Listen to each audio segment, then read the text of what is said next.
cada uns centenars d'anys passa un cometa que es diu el Swift-Tuttle, i aquest cometa passa per l'òrbita de la Terra, que coincideix amb aquesta època que el nostre planeta la travessa. Llavors, hi ha una gran quantitat de partícules de roques que ha deixat aquest cometa, partícules molt petites, que a l'entrar a la nostra atmosfera es comencen a desintegrar, a trencar trossets, llavors fan aquelles cues brillants que veiem quan es produeix el que diem que es produeix una estrella fugaç. Normalment duren menys d'un segon, i les que poden durar més, a vegades 2 o 3 segons, són d'aquestes més espectaculars, que podem veure travessar bona part del cel, quasi. Però normalment això, duren un segon, o just per demanar un desig, quasi, i ja està.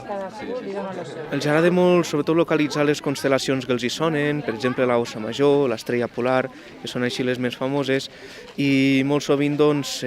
sobretot el tema de la pluja d'estels, que avui serà una mica la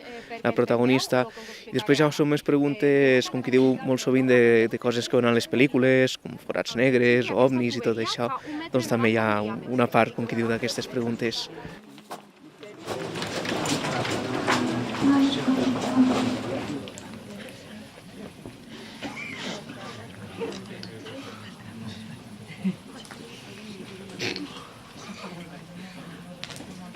Veure més estels fugaços. Avui per això tindrem un cel... Per la zona del sud, allí doncs, de moment és una de les constel·lacions que encara ens va sobreviure, que la tenim